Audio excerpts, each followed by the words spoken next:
주님의 평화를 빕니다. 오늘 말씀의 제목은 아브라함을 선택하셨다입니다. 아브라함을 선택하셨다. 본문 말씀은 창세기 18장에 있는 말씀, 창세기 18장 16절에서 22절까지의 말씀입니다. 그 중에서 19절 말씀은 이렇게 기록되어 있습니다. 내가 아브라함을 선택한 것은 그가 자식들과 자손을 잘 가르쳐서 나에게 순종하게 하고 옳고 바른 일을 하도록 가르치라는 뜻에서 한 것이다. 그의 자손이 아브라함에게 배운 대로 하면 나는 아브라함에게 약속한 대로 다 이루어 주겠다. 아멘. 창세기 18장 내용은 전반부는 그 아브라함에게 아들을 약속하시는, 그 아들에 대한 약속은 굉장히 오래됐지, 그죠? 오래됐어요. 그래서 창세기 12장부터 그 자손에 대한 약속이 계속 있었고, 그리고 창세기 15장에 와도 거기서 또 한 번 하나님께서 아브라함에게 자손을 약속하시는 그런 내용들이 있습니다. 이스마엘이 생기고 나서도 또 말씀하십니다. 그 아브라함이 이제 자포자기 해가지고, 자손 없어도 좋으니까 그 이스마엘이나 잘 살게 해주십시오. 이렇게 이제 얘기를 할 때 하나님께서 다시 말씀하십니다. 아니, 너에게 자손이 있고 그 자손이 번성하게 될 것이다. 18장 처음 부분에도 또 그렇게 이제 아들에 대한 약속을, 내년에 내가 다시 오게 될 때 그때 너는 아들이 있게 될 것이다. 그 100살에 낳잖아요. 100살. 그죠? 아브라함이 100살에 이삭을 낳잖아요. 근데 그때가 99살. 그때는 이 아브라함 장막으로 새 나그네가 찾아 들어옵니다. 물론 멀리서 지나가는 사람을 아브라함이 가서 이제 데려오긴 했지만, 거기서 이제 새 나그네를 풍성하게 대접을 하고, 그리고 이제 이어지는 이야기가 있는데, 그 이야기 중에 소돔과 고모라 이야기가 있습니다. 소돔과 고모라.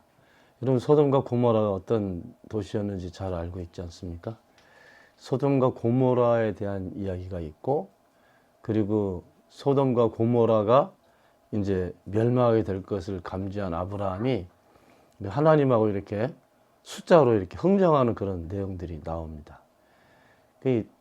너무너무 악한 그런 일들을 많이 하고 있었기 때문에 그 도시들을 없애려는 계획을 가지고 이 땅에 오신 거였습니다. 아브라함은 이제 하나님하고 흥정을 합니다.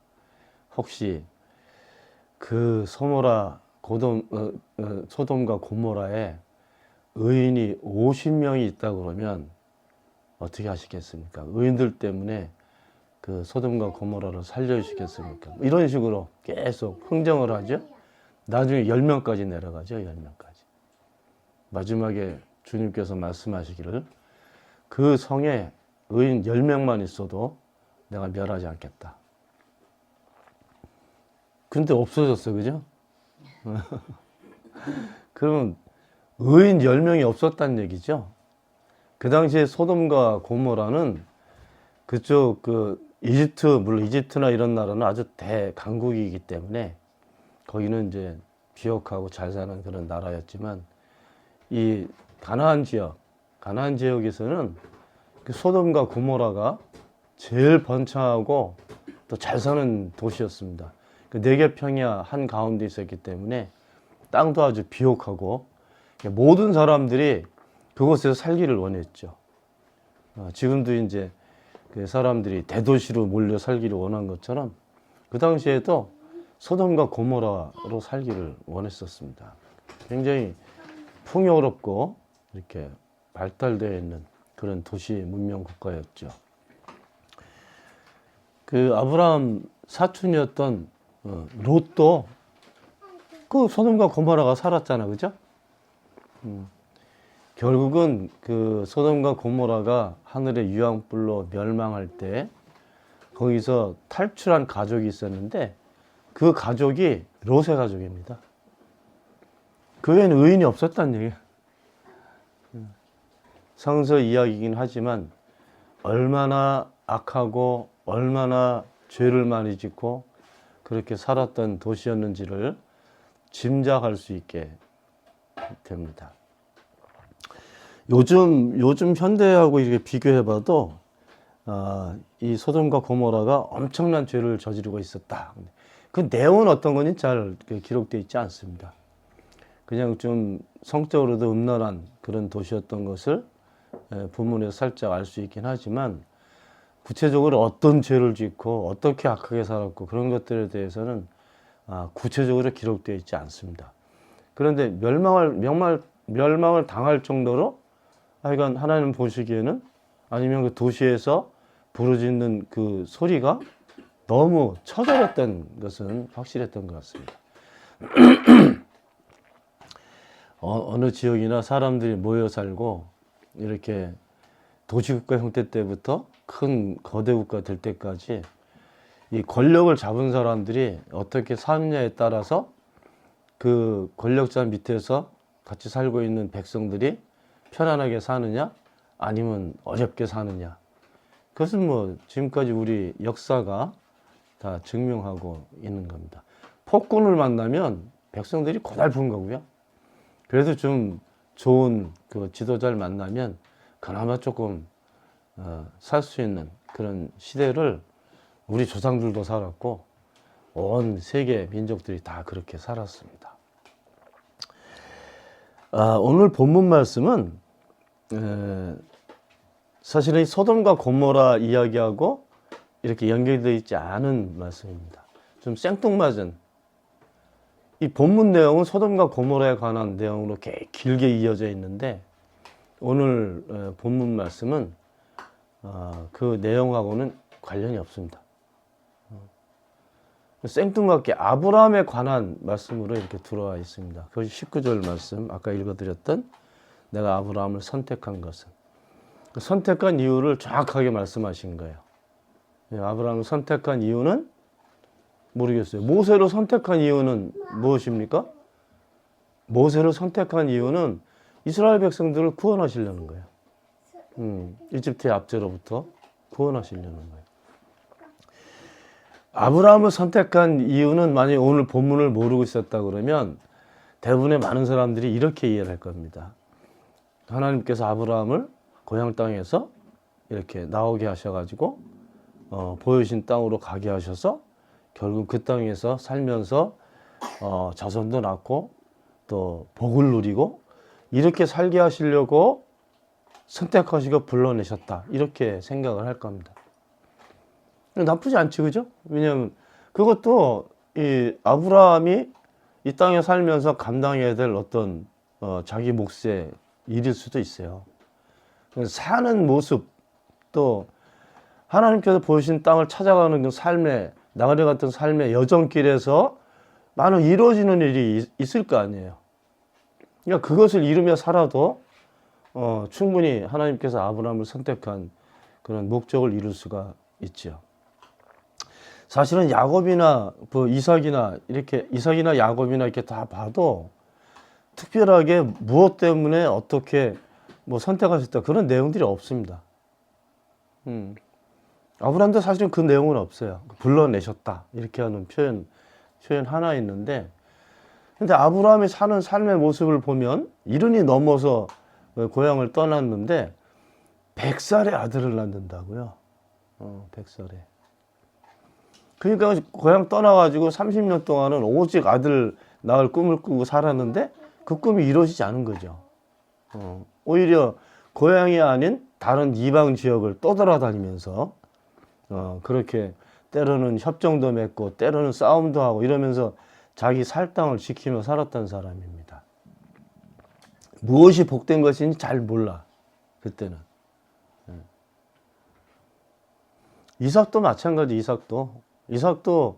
이삭이 살았던 그 기록은 그렇게 많지 않습니다. 오히려 야곱이 더 많아. 야곱이 자기가 살았던 기록이 성서에 더 많이 기록되어 있습니다. 근데 아브라함도 그러고 이삭도 그러고 야곱도 그렇고 특별하게 무슨 사명을 받았거나 특별하게 무슨 이유가 있어 선택받은 그런 삶의 내용이 아니에요. 일반적인 삶의 모습이에요. 그리고 그 당시에는 아브라함도 그렇고 이삭도 그렇고 야곱도 그렇고 특별하게 뭐 자식들을 뭐 가르쳤달지 아니면 식구들을 뭐 교육시켰달지 그런 내용도 없어요. 교육시키는 내용으로 구약에서 보게 되면은 엘리야 정도? 엘리야가 이제 그 호렙산 사건이 있고 난 다음에 다시 이제 어딘가 그 피난을 가잖아요. 이세벨 피난을 가서 거기서 학교를 세워 학교를 세워서 제자들을 육성하기 시작합니다. 그런 내용이 있고요. 그 신약으로 오게 되면 대표적인 사람이 사도 바울이지. 사도 바울은 선거 여행을 가도 항상 그 사람들을 가르쳤어요. 강의를 하고 가르치고 그렇게 사셨죠. 예수님도 그 성서 표현으로는 가르치셨다 이런 표현이 있긴 있어요. 하나님 나라에 대해서 가르치셨다. 비유로 알려주시고 설명하시고 사람들이 이해할 수 있도록 그렇게. 그렇지만 아주 구체적으로 어떤 뭐 교육관이 있었거나 뭐 그런 거는 성서에 기록되어 있지 않습니다. 아브라함을 선택하신 이유를 오늘 본문에서 말씀하셨는데 창세기 18장 19절 내가 아브라함을 선택한 것은 그가 자식들과 자손을 잘 가르쳐서. 여러분들 보시면 지금 이 말씀을 아브라함에게 하실 때에는 아브라함이 자손이 없을 때예요. 자기 자식이 없을 때라고요. 아직 안 났어. 근데 이 말씀을 30년 전부터 계속 하시는데 자손 얘기를. 근데 이 얘기 속에 오늘은 특별한 것은 자식들과 그 자손들을 잘 가르친다는 표현을 하셨어요.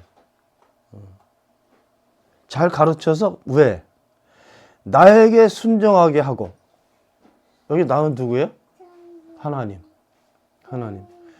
그러니까 아브라함이 믿음의 조상 이렇게 불리는 이유는 하나님께서 부르셨을 때 몰라 고민도 좀 했겠죠. 그렇지만 아무런 조건이나 아무런 뭐 대가 뭐 계산 이런 거 없이 그냥 순종하는 모습이 아브라함에게 보입니다. 고향을 떠날 때도 그렇고 이삭을 바칠 때도 그래요. 이삭을 바칠 때 얼마나 고민을 많이 했을까? 그러시면 결국 그렇게 하나님께서 하신 말씀에 순종했던 아브라함을 믿음의 조상이라고 부르기 시작합니다.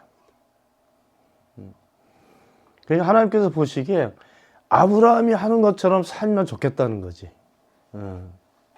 아브라함이 했던 저 사는 모습처럼 살면 좋겠다 이렇게 생각을 하셨던 것 같아요. 그래서 그 모습대로 사는 모습을 자식과 자손들에게 보여줘서 가르치고 그리고 하나님께 순종해서 살게 하고 그런 것 때문에. 그리고 또 하나 이유가 있어요.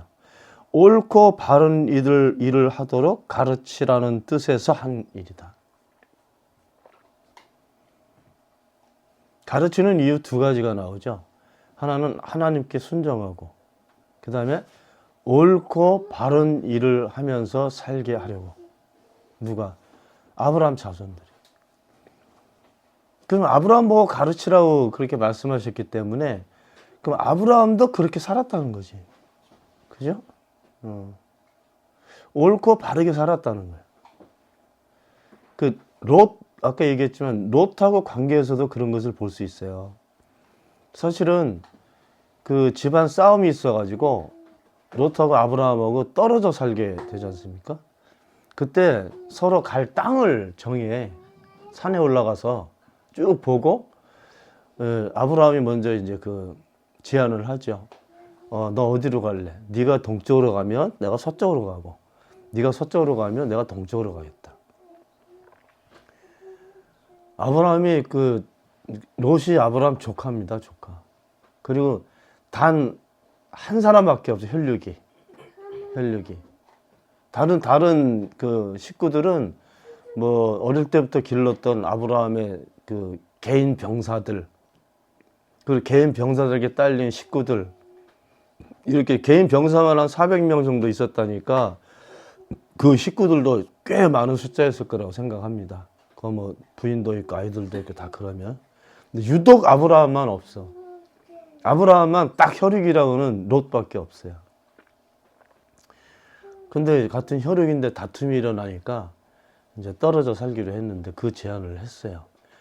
그때 롯이 먼저 결정을 합니다. 먼저. 아, 나 저쪽으로 가겠어요. 딱 그랬어. 그쪽이 어디예요? 거기가 네개 평야야. 거기가 소돔과 고모라가 있는 지역이라고요. 그러니까 그 당시 사람들에게 제일 살기 좋은 지역이라고 사람들이 생각했던 그곳입니다. 그쪽으로 간다 그랬어. 아브라함 군말 안 하고 자기는 반대쪽을 선택합니다. 뭐 사람마다 다르겠지만 개인적으로 보면 좀 섭섭한 마음도 있지 않았겠어요? 어릴 때부터 다 길러줘가지고 웬만큼 이렇게 부자도 되게 만들고 다 이렇게 했는데 롯이 한 번이라도 아유 삼촌이 먼저 결정하세요 이랬으면 얘기가 좀 다를 텐데 안 그랬다니까요. 근데 아브라함이 섭섭했어요.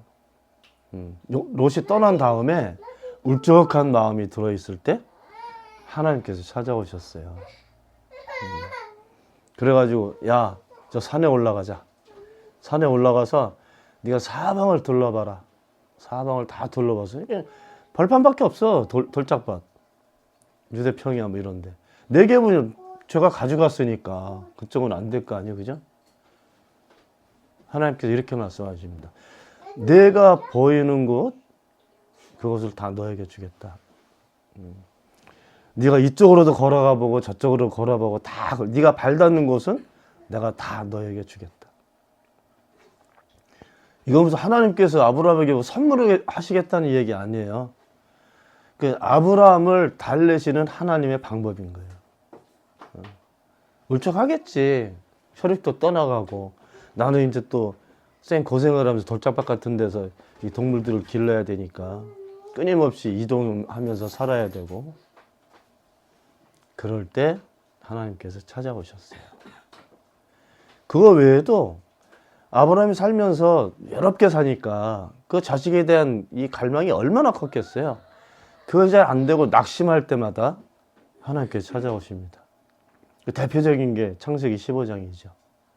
그렇게 해서 아브라함에게 새로운 용기를 주시고 또 미래에 일어날 일들을 말씀하시고 이렇게 해서 하나님께서 가까이 계시다는 그런 표식을 많이 아브라함에게 보이시죠. 오늘도 마찬가지. 오늘도 소돔과 고모라 그쪽으로 가시기 전에 아브라함에게 하신 말씀이에요. 근데 창세기 18장 내용은 전체적으로 다 이 소돔과 고모라 얘기가 대부분으로 되어 있었기 때문에 사람들이 그 얘기만 생각을 합니다. 그러니까 아브라함이 어떻게 살아야 되는지를 하나님께서 말씀하시는 거예요. 너는 이렇게 살아서 네 자식과 자손들에게 이렇게 가르쳐서 네 자손과 자식들이 바르고 옳게 살 수 있도록 해야 된다. 이런 교훈적인 말씀을 어떤 하나님께서 택하신 사람들에게 하신 적은 거의 없어요. 예언서는 좀 다릅니다. 예언서는 좀 다르지만 이렇게 뭐 특별하게 부탁하시거나 뭐 이렇게 하신 적은 없어요. 모세에게는 뭐 특별한 거 많이 말씀하셨겠지만 근데 아브라함을 택하신 이유를 정확하게 말씀하신 거예요. 자손을 가르쳐라. 그리고 나를 보고 나에게 순종하는 삶을 살게 하고 그리고 옳고 바른 일을 하면서 살게 해라. 하나님께 순종한다는 것은 그냥 막 맹목적으로 복종한다는 의미가 아니죠. 하나님께서 제시하는 우리의 삶의 방법과 또 하나님께서 그 사람들이 원하시는 그런 계획과 이런 것을 들으면 들은 대로 그냥 살면 되는 거죠. 그렇게 살기를 원하시는 거예요. 왜냐하면 그렇게 살아야 사람이 제대로 살 수 있기 때문에. 아브라함의 위대성은 그 사람이 오래 살고 무슨 뭐 이렇게 성서에 많이 기록되고 그런 것보다 하여간 마음으로는 그냥 내키지 않아도 삶은 따라가는 삶을 사는 거야. 아이가 없어요. 근데 아이가 있다고 있을 거라고 계속 말씀하시는 거예요. 그래서 엎드려서 중얼중얼 그래요. 아유, 난 나이도 많고, 이제 자손 봐가지고 언제 그러지 말고 그냥 저기 늙은 저 종에게 다 내 재산 물려줄 겁니다. 중얼중얼 이렇게 하고 있을 때 다시 말씀하시. 아니, 네 자손에게 내가 이런 약속 말씀 그대로 하겠다. 그 아브라함 뭐 어떻게 했는지 그냥 사는 거야 또 그냥. 그러다 결국은 아들을 봤지, 그죠? 자, 삶이 지금 아브라함 시대는 거의 뭐 기원전 2000년에서 2500년 그때 시대입니다. 그리고 메소포타미아 문명이 막 일어나고 막 그때이기 때문에 지금으로 따지면 3000년도 더 됐단 말이죠. 4000년, 그죠? 그 당시에 뭐 우리처럼 뭐 예배당이 있었겠어요? 뭐 신을 제대로 알았겠어요? 세상에 많은 신들하고 휩쓸려 막 살 때인데 그때 자기를 부른다고 덜컥 그 고향을 떠나서 뛰쳐나온 아브라함도 그렇지만, 그러니까 뭔가 하나님하고 같이 살아야 된다라는 것을 이미 알고 그 삶을 시작하지 않았을까? 노년의 삶을. 그리고 중간에 어디로 가서 뭐 다른 신을 섬겼다 그런 내용이 없어요. 아브라함은. 하나님께 선택받은 사람들은 다 그렇습니다. 모세도 그랬고 예언자들도 그렇고 다 예수님도 그렇고. 그러니까 왔다 갔다 하질 않아. 그러니까 그게 어떻게 보면 우리 신앙, 하나님을 믿는 신앙, 우리의 믿음의 조상들의 아주 위대한 부분일 수 있어요. 그들의 삶은 어떻게 이어졌는지 모릅니다. 고통 속에 있을 수도 있고, 남들한테 비난을 받고, 남들한테 이제 공격도 받고, 이렇게 살아도 흔들리질 않아. 하나님 편에 사는 거예요. 하나님 편에 산다는 얘기 뭡니까? 옳고 바른 일을 하며 산다는 거지. 옳고 바른 일이 어떤 것인지 이렇게 기준점을 정해줄 수는 없어요. 일반 통용하는 사람들의 생각으로 이건 옳은 것이다, 바른 것이다, 이게 100% 맞다고 볼 수 없어요. 그러니까 우리는 하나님 믿는 사람들이기 때문에 하나님께서 주시는 지혜로는 판단할 수 있지. 그리고 우리를 하나님의 능력으로 끌고 가시면 그 안에서는 옳고 그런 바른 일을 하고 살 수 있겠죠. 그런데 사람들이 자기가 알고 있는 것들, 자기 주변에 또 알고 있는 것들, 이것을 가지고 서로 생각을 모아서 맞다 판단해서 산다고 맞는 것이 아닐 수도 있습니다. 대표적인 일도 우리 한국에서 많이 벌어지고 있잖아요. 맞다고 평생 살았는데 다 틀린 거, 그죠? 이게 법을 공부한 사람들이 법이 맞는 거잖아요. 근데 법이 맞는 방법으로 써야 되는데 그렇지 않고 자기들 생각으로 맞다고 생각으로 썼어. 그러니까 자기들은 이득을 보고 다른 사람들은 손해를 보고. 대통령 한 사람 잘못 뽑아가지고 사람들이 막 나라도 망가지고 사람들도 못 살게 됐잖아요. 자기들끼리 돈 빼먹는 데만 아주 혈안이 돼가지고. 옛날에 이명박 때도 그랬지, 그죠? 이명박 때도 국고를 자기하고 같이 이렇게 정치하고 자기 똘마니 같은 다 나눠 먹느라고 국고 빼먹었잖아요. 언젠가 그것도 재판해가지고 아직 감옥 보내야 되는데 재판할 때 그런 거 다 빼고 그 옳지 않은 일을 옳은 일이라고 고집피면서 사는 사람들이 있다니까요. 그렇게 되면 어떻게 됩니까? 그 일 때문에 많은 사람들이 피해를 보고 손해를 보고 억울한 일을 당하고 살지 못하게 되는 경우까지 가는 거죠.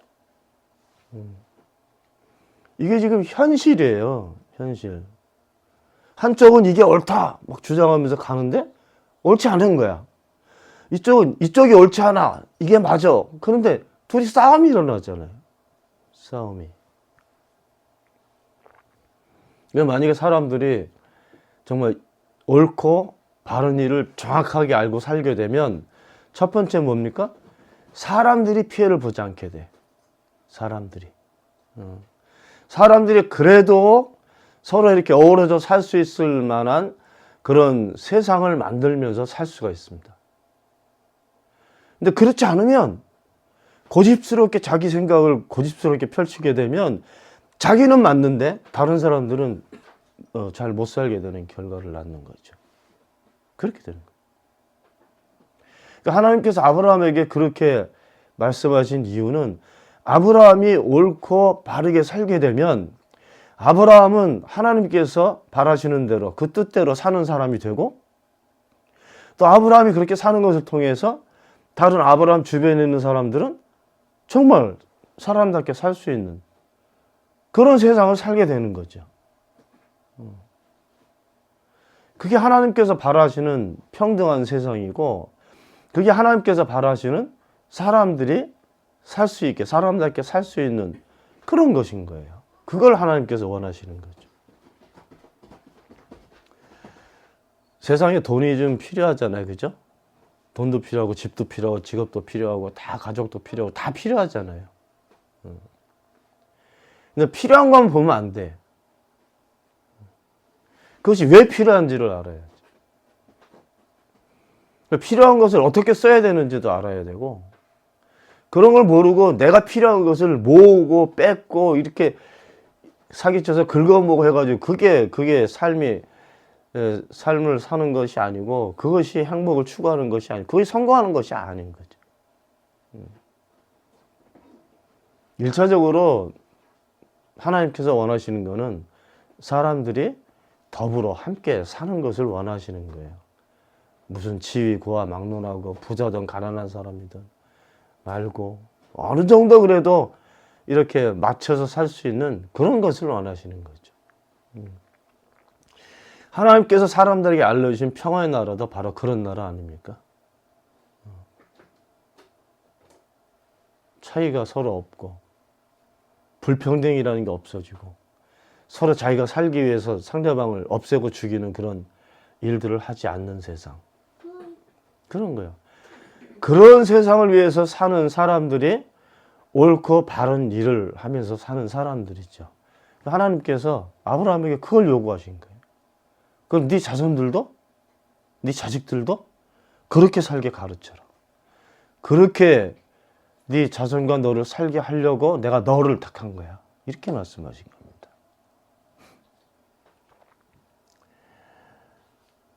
이 바른 일을 하고 산다는 게 뭔지 모르지만 그렇게 살게 되면 어떨 때는 많은 친구들도 떨어지고 사람 관계가 많이 소원해질 수도 있어요.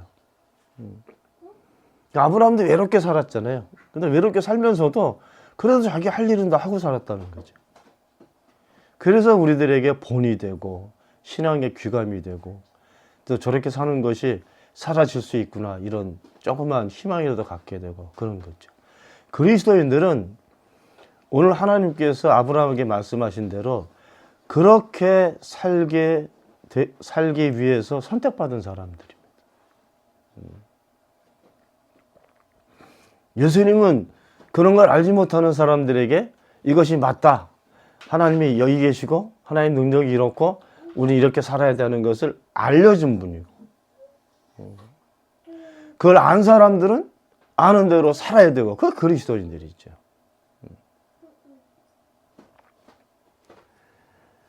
하나님께서 아브라함만 선택하신 것이 아닙니다. 하나님께서 이 땅에 사는 모든 사람들을 하나님의 사람들이니까 이렇게 하나님께서 모으셔서 거기서 하나님께서 주시는 지혜와 능력으로 하나님께서 사람들을 위해서 만드시는 삶의 방법으로 그렇게 살아가게 되는 것이 아마 저희들의 삶일 것입니다. 세상에 맞춰 살지 말고 하나님의 계획과 하나님의 뜻에 맞춰서 우리가 살아갈 수 있게 되기를 바랍니다. 기도합시다.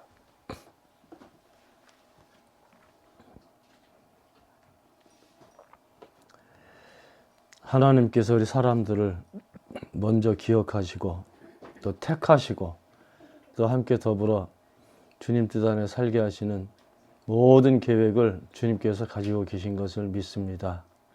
세상이 많이 바뀌어서도 하나님께서 사람들에게 바라시는 것은 아브라함에게 바라셨던 것하고 같을 것이라고 믿습니다. 주님 바라시는 대로 저희들도 이 땅에서 주의 능력으로 옳고 바른 일들을 잘 하며 하나님께 잘 순종해 살아가는 저희들의 삶이 될 수 있도록 도와주시옵소서.